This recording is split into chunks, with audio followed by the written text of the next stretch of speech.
Hey, everybody, welcome back to the podcast. You're listening to the longest running superhero role playing game on Earth.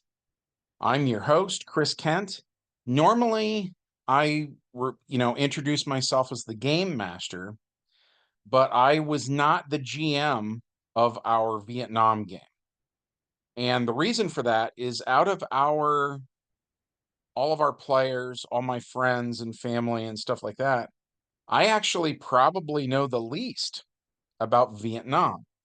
I'm more knowledgeable about like World War II and stuff like that. When it comes to history, I'm just sort of spotty. I would not be the right guy to run like a Civil War game. I know nothing about the Civil War. I was not the right guy to run a Vietnam game. So we had this conversation then about who should actually run the game. And we ran this, by the way, back around, I want to say 2013, maybe, because I think my son was a 10-year-old at the time. But so my dad was in Vietnam. And by the way, if at any point during this video I sound like I'm throwing anybody under the bus or I'm insulting people or anything of that nature, I'm totally never trying to do that, right? Um, I'm just the king of like putting my foot in my mouth or saying the wrong thing or being careless with my words. So if anything comes out the wrong way, I want to let you guys know it's a complete accident, right? So, but I didn't know my dad growing up. So I wasn't around anybody who was talking about it, right? Now, conversely, as it turns out, my dad and my wife's dad actually knew each other in Vietnam, and they were kind of like war buddies, I guess. But when they came home, they didn't keep in touch. The weird thing my wife and I have speculated about sometimes is if they had kept in touch, me and my wife might have known each other like our whole lives. So it's weird. It's kind of like one of those small world kind of things. But so, point being, my wife and her brother Scott grew up with their dad uh, telling these stories constantly. And to understand her dad, how do I want to put this? Like he physically came home from Vietnam, but mentally he never came home. And the stuff that they asked him to do over there bothered him, but he felt like he had to. And so he never forgave himself, and he would drink. He struggled with alcoholism. And so the reason that I'm mentioning this, because you might be like, why on earth are you talking about all this stuff? It all serves a purpose. The stories that my wife and her brother were hearing, right, were told by someone who was drunk at the time. So I'm not sure how accurate those stories were. You know what I mean? And so my wife didn't want to run it. For her, it hit close to home. It made her uncomfortable. She had some bad memories of various things involving her dad, and she can't separate the idea of him from the war, right? Like every time we would go over there, by the way, when my kids were little and we'd take them to go see their grandpa, he would be watching like Full Metal Jacket or Platoon or whatever. Like that's all that was ever on his TV was Vietnam War movies. And if he wasn't watching that, he was watching the History Channel. You know what I mean? Talking about Vietnam, I mean. I guess I left that out. So so that's why she can't separate the two, and she didn't want to run the game at all. And we completely understood. So on a Saturday afternoon while she was at work, is when we actually ran this game. And the guy we got to run the game was her brother Scott, because he'd been in that household hearing this stuff. So the Scott thing is hard to explain. And you may have heard me mention Scott on this channel before. He used to play with us all the time. And then 2 years ago, he just finally snapped. Literally, I'm not using slang at all. And he is psychotic schizophrenic. In his words, he said this multiple times. He refers to himself as insane. And he's spent plenty of time being hospitalized for that sort of thing, right? So 2 years ago, he was on his laptop, but because he's delusional, he was convinced that my son had thrown away his laptop. Again, he's on it at the time. He's typing on it and is convinced the laptop has been destroyed. So that should explain some things there, right? To understand the magnitude of what we're talking about. And so his solution was to kill the person that he thought threw his laptop away. And thankfully, that was a delusion. Um, and then my wife, she has PTSD from growing up around a bunch of negative stuff, right? And she has this thing called conversion disorder. And what it means in a nutshell is if you really stress her out, she will have a stroke. And so we go out of our way to not stress out my wife, obviously, right? So on this day, when Scott was convinced that he had killed my son, who would have been like, I don't know, 50 or no, I'm way off there. He would have been about 18 at the time, I guess. Um, so after all that, by the way, Scott was giddy. He was just having the best day of his life that he finally got to kill. And he was just bouncing around, so happy about that. So happy. And he decided that the second thing he would do would be to provoke my wife into having a stroke. So my daughter came and got me, and I took him to the hospital, And while we're in the ER, and the doctors are seeing that he's finally gone over the deep end, um, he mentions that he killed my son. And this is the first time I'm hearing it. And my son, like our basement, our house was built in the 70s, and the basement is actually a really nice, the living room. There's like an upstairs living room and a downstairs living room. There's like a downstairs living room with like a bar and a billiards room and stuff like that. It's very, very nice, right? So my son has kind of turned all of that into an apartment. And so it's not uncommon for a couple days to go by and we don't see our son at all. Like he's got his own refrigerator and, so on and so forth. So I hadn't seen my son at all that day. And now I'm wondering if he's even alive, right? It's this horrible moment. And I had to call home and ask him, ask if he was okay. And he was fine, thank God. But so Scott lives somewhere else now, you know. He's in a like a group home kind of thing.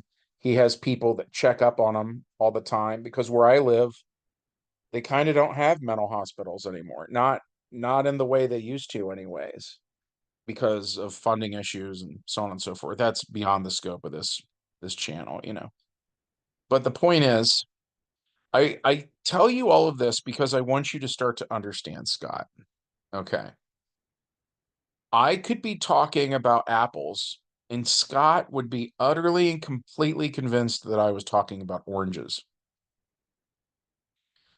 I could be wearing a red t-shirt, and Scott might suddenly get agitated, and he'd be like, "Where'd your green t-shirt go?" And I'd be like, "I was wearing a red shirt the whole time." "No, you weren't. You were wearing a green shirt. Changed to red," you know? Um, if he would misplace something, like he couldn't find his pen, he would say, "People broke into the house and stole my pen," you know? And we live in the middle of nowhere, by the way, so there is, like, no crime where we live. At any rate, okay, so let's go back to the thing of, so my father-in-law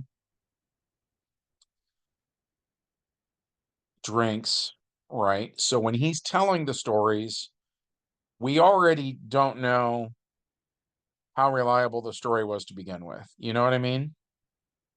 And again, this is why I said earlier, I'm not trying to throw anybody under the bus. I had sympathy for the man, right? He went through horrible things. I don't think that was the best way to handle his pain, but I understand why he did it, right? So I'm not trying to insult him, but I am saying we we from a rational logical point of view have cause for concern in terms of the validity of the stories that are being told. Now, Scott, we've talked about his mentality and his delusions and stuff. So he's hearing all this his entire life. It's probably not good for him, his mentality, by the way, to hear these gruesome, gory, bloody stories, right? So Scott's hearing all, just absorbing all this, right? And it's churning around in his head and everything. And the thing about Scott though is because at this point in the story here, you're probably wondering why on earth would you ever let this guy run anything, right? Well, so it would get to the point where we were starting to put together the Vietnam adventure, and we'd be like, "What year did Vietnam start, anyways?" And Scott would know the answer. And we would kind of take him with a grain of salt, right? So we would Google it, but he was right. We're like, huh, okay. And then you'd get to the next thing. When did it end? He knew. Who was the leader of this side? He knew. Who was the leader of that side? He knew, you know? Um, about how many, I mean, you could ask all sorts of questions about how many helicopters were in Vietnam.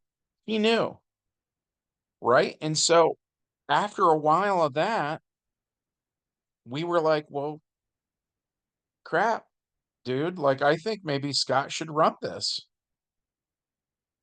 right? He seems like maybe he's the guy. And amazingly enough, our entire gaming group thought, yeah, that sounds fine. That sounds right. And on some level, I think there was kind of this unspoken agreement that if things really went wrong, we would just kind of say it never happened. You know, like it's just a game. How bad could it be? So, so my wife didn't want to be around for that game, and I completely understand it. She can't separate the idea of the war from the idea of her dad. The two are just one in her mind. So she had to work a double on a Saturday. So that's when we got together and we played. And my son played Captain Marvel, who in recent years has been called Shazam. His first appearance was, I want to say 1940. I don't have it in front of me right now, but around that ballpark of time, right?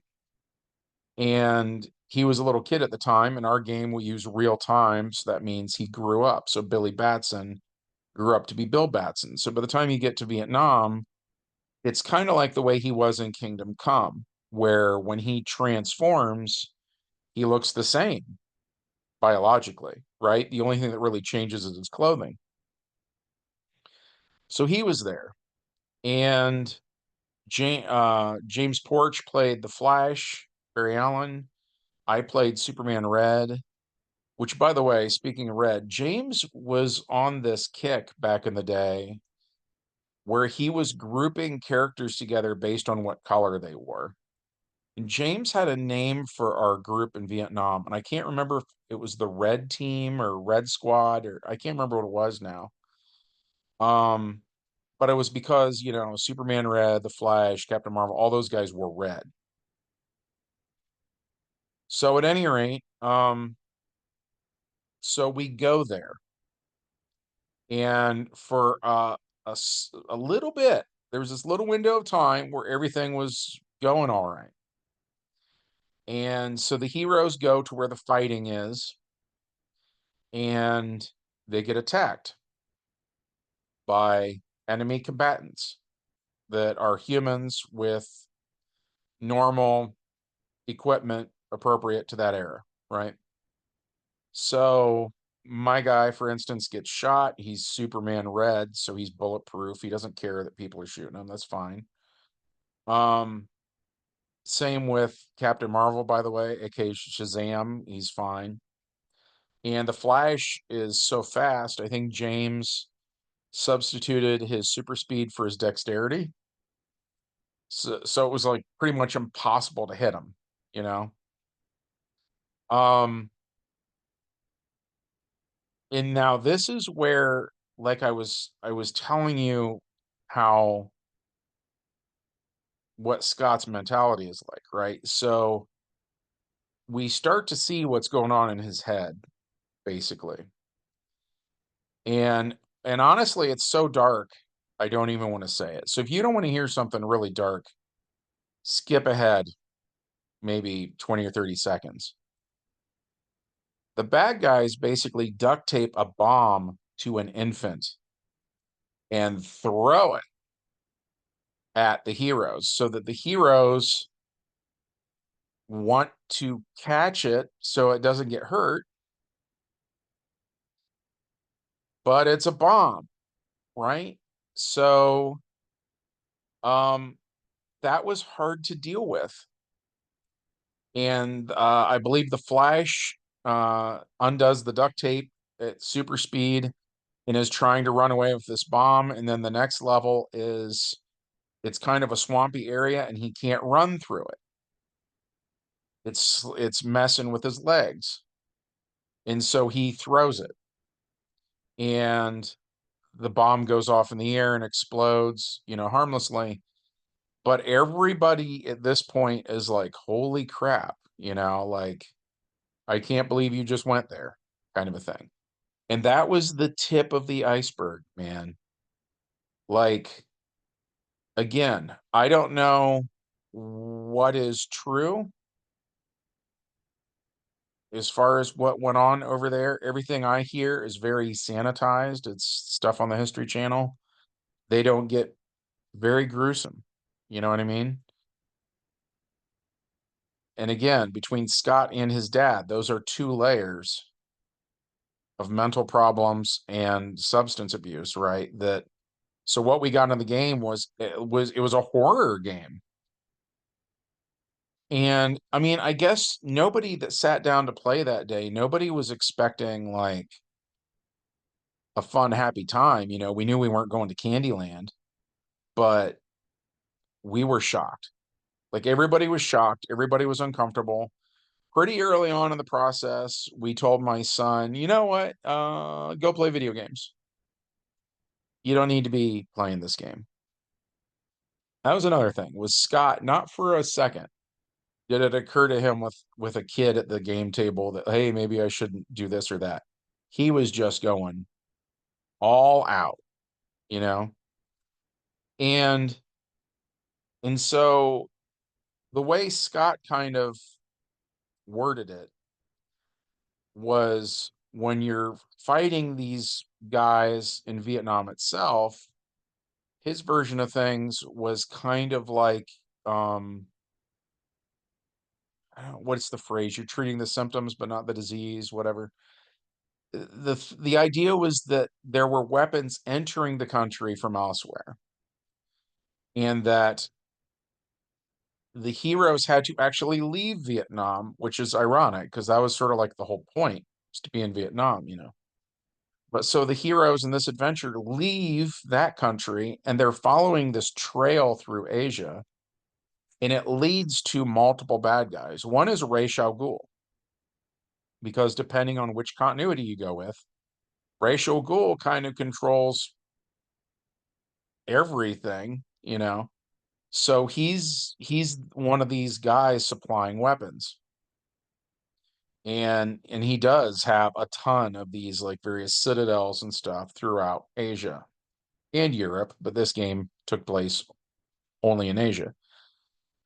And then the Mandarin was a supervillain from another country who was basically doing the exact same thing Ra's al Ghul was doing.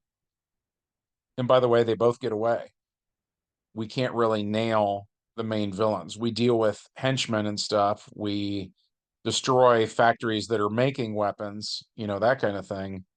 We don't actually catch the bad guys. And then the biggest, I mean, physically the biggest, but also, you know, the most influential of these supervillains then is this old DC character named Egg Fu. And like you never hear about him because his original depiction in the comics was super racist.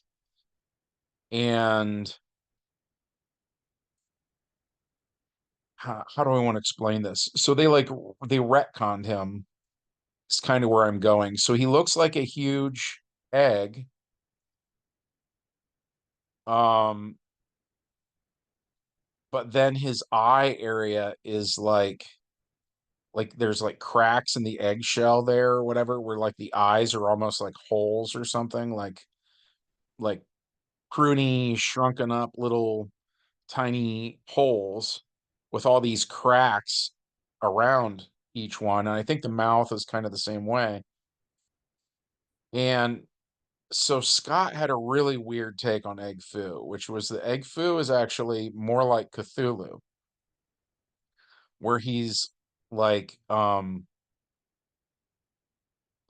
he's just evil. He's not really supposed to be a physical character in this. He's something else. He's just like primordial evil. And so he's actually, you know, according to Scott, then less like an egg and more like a seed. And he is taking root on Earth. And so he has literal, like he had some kind of stumpy little feet thing that went into the ground, but then his toes were like really long, sort of like tree root kind of things were digging deeper into the ground. And so he has some kind of a connection then to the loss of life. And the more suffering there is, the more evil basically there is in the world, the more powerful he becomes, the more giddy he becomes, you know, so on and so forth. Uh, and and so the solution was Superman Red, who was I was playing, flies in circles around him using X-ray vision, and he looks into the earth to see how deep these roots go, and they're pretty deep actually. So he uses heat vision and he shoots sort of like a laser down there, and he's cutting the ground.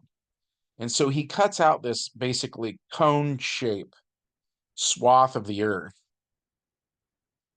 and then busts down through the ground. And like we used to see this in the Christopher Reeve movies.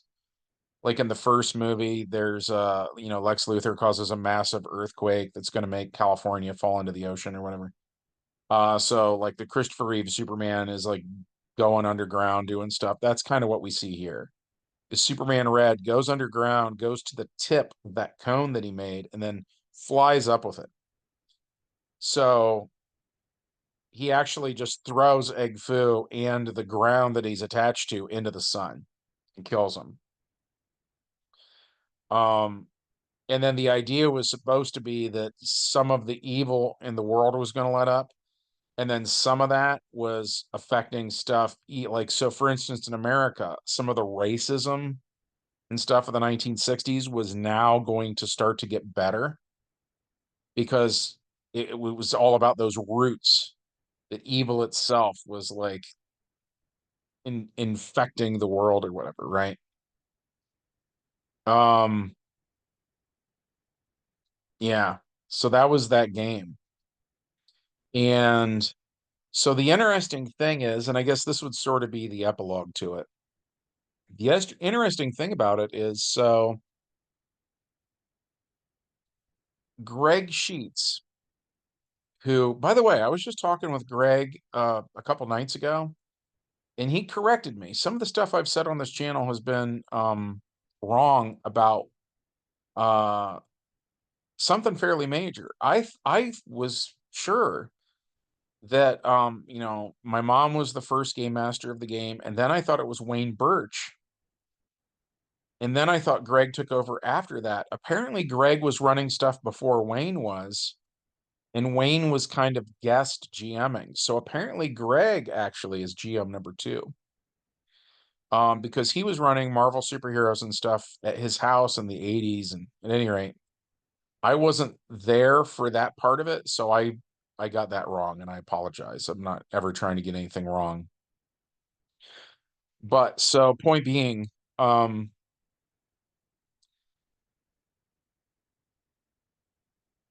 Greg had, for whatever reason, decided that he thought Superman Red's best friend would be Barry Allen. And I remember asking him at the time, I was like, I like Barry Allen. I've got nothing against that, but why? Why him? Of all the characters you could have picked, why would it be him? And Greg was like, I don't know, like Barry's kind of a weirdness magnet. And I think it's kind of what they do in Justice League Unlimited when the Flash, uh, well, there's this episode where the Flash is going to get honored with a Flash museum. And so it's like Batman and Orion go to Central City for the cutting of the ribbon or whatever it is. And the Rogues Gallery decides to try to kill the Flash, and Trickster's in a bar, and the Flash is like telling him like, hey, you're wearing the costume again and stuff like that. And he's like, well, finish your drink and go turn yourself in. And Trickster kind of raises his beer to him. He's like, caught me again, Flash. I guess that's kind of where Greg was kind of coming from. And mind you, this way predates JOU. Greg was saying this maybe in like 1995, something like that, that he thought Barry and Superman Red should be best friends. So we said they were. There's this ship called the Nematon, and they'd be hanging out. There's like a bar, kind of like in Star Trek, how they have 10 forward. There was this bar that we saw those two guys sitting at all the time, drinking and talking off by themselves, not talking to anybody else. And so we kind of, like, when James Porch was playing Barry Allen, James had no idea Greg ever said that, right? And so at any rate, after this game is over, the idea is the heroes are back in America again. Um, and so I remembered that, and so then I told James about it, and we agreed that's why they drink together. And so we did have um Superman Red and the Flash at a bar somewhere drinking beer, just talking about all the really unsettling, creepy, inappropriate, weird crap, you know. Um, and even to the point where the threats weren't physical, right? They were supernatural, surreal, twisted crap. And that nobody else had gone on that adventure. They sent Captain Marvel home.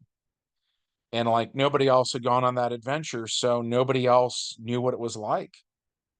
And it was interesting because me and James out of game had kind of a I don't know what word to use. Understanding isn't quite the right word, but like we were uncomfortable as players. Not only were the characters we were playing uncomfortable, we were uncomfortable, right?